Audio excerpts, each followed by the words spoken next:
Hello students, hello everyone. आज आम देखा तुम जो वार्षिक परीक्षा हे तुमर क्यों पुस्तक केते पाठरू केते पाठ पर्यंत तुमको पढ़ा पड़ो, कारण से ही पाठर ही तुम वार्षिक परीक्षा रे प्रश्न आसी थाए। चलो एबे आम भिडियोटा को आरंभ करवा।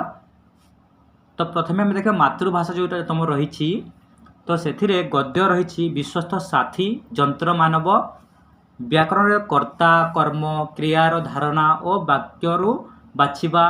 नवेम्बर मास जो रही तुम गद्य कालभेरिया कांदुची, पद्य दुखी धन नीलमणि रे, व्याकरण विभाग रही कारक विभक्ति और वचन। ठीक सहीपरि तुम दरखास्त रही पानीय जलर सुविधा पाई गोष्ठी उन्नयन अधिकारी निकट को दरखास्त।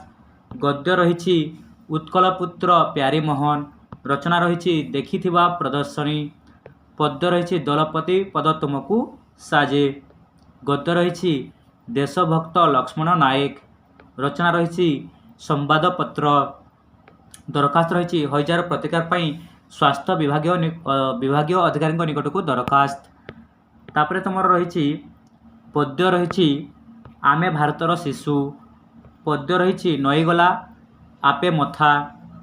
तापर तुमको पढ़ा पड़ो रचना जो भ्रमणर उपकारिता। पत्र लिखन अच्छी साधारणतंत्र दिवस किपर पालन कल, सांग निकट को पत्र।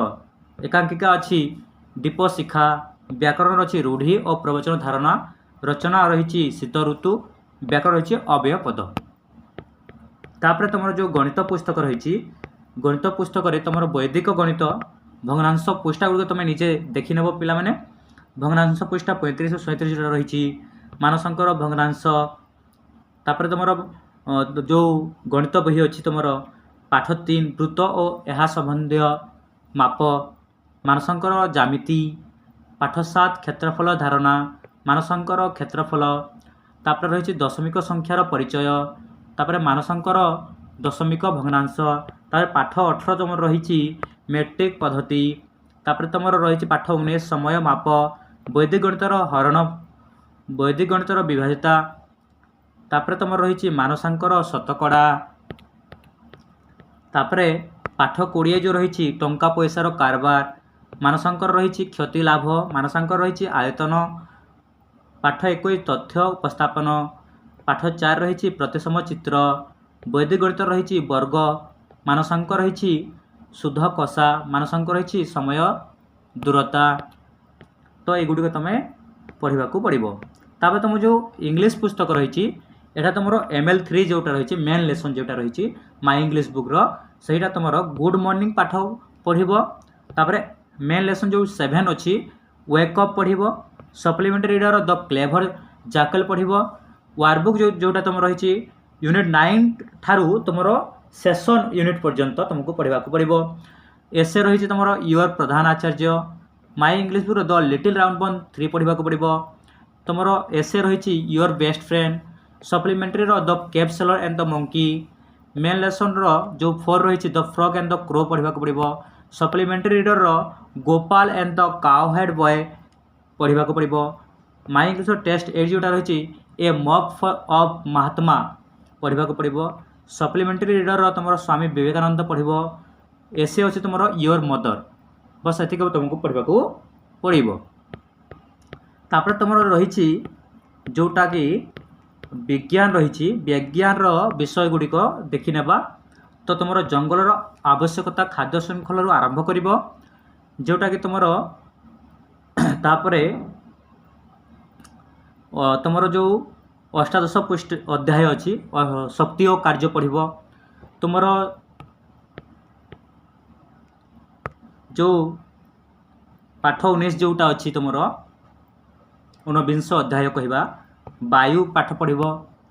तापर तुम रही जोटा रही तुम 20 अध्याय रही जोटा तुम रही वायु प्रदूषण पढ़ो है।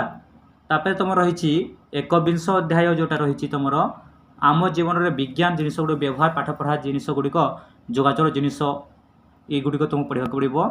तापर तुम 22 जोटा रही तुम अध्याय प्राकृतिक संपदर व्यवहार पढ़ा तुमको पढ़ा पड़ो। एतिक तुमको विज्ञान पुस्तकर पढ़ाक पड़ो। तापर आमर जो रही सामाजिक जोटा रही सामाजिक रे तुमर रही आम देशर मुख्य फसल केउं राज्य रे की प्रकार फसल उत्पादित हुए तार ताहा पढ़ाक तुमको पड़ो। सेठारु तुम आरंभ करिवो। तापर रही तुम आम देशर शिल्प तापर पढ़ो तुम सप्तम अध्याय पढ़ो, अष्टम अध्याय पढ़ो, नवम अध्याय पढ़ो, आउ तुम दशम अध्याय पढ़ो,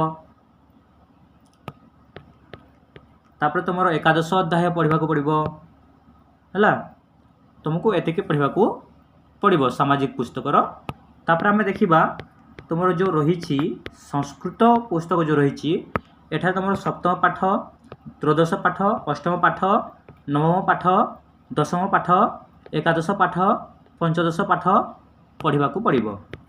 तापर तुम रही जो हिंदी रही तुम यहाँ तुम 81 से 100 तक संख्या को अक्षर में लिखने का अभ्यास। तापर रही पद्य मेरी अभिलाषा, छुट्टी के लिए आवेदन पत्र प्रदान आचार्य के पास। तापर तुम रही गद्य तिरुवल्लुवर। तापर तुम रही पद्य फूल की चाह। तापर तुम व्याकरण विभाग वचन बदलने का अभ्यास। पत्र रही अपनी पढ़ाई की जानकारी देते हुए पिताजी को पत्र। व्याकरण विभाग अच्छे लिंग परिवर्तन। गद्य अच्छी मूर्ख राजा। तापर तुम गद्य रही संगति का फल। एति तुमको पढ़ाक पड़ो। तापर तुम जो चित्रांकन अच्छी तुमको शंख, ठेकुआ, पूर्ण कलश, सकालर दृश्य, बगर चित्र, फूलदानी, हंस, वर्ग क्षेत्र में 4टी कनियर फूल, त्रिभुज मध्य 3टी लंका आंब, दत्त माछ चित्र को बड़ कर अंकन करवा। एति तुमको अभ्यास करने को पड़ो।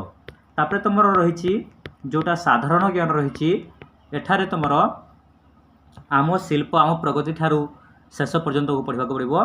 जोटा महापुरुष, खेल और खेलाली और पूरा नाम, बोधमाला तुमको पढ़ाक पड़ो। आम सद्ग्रंथ।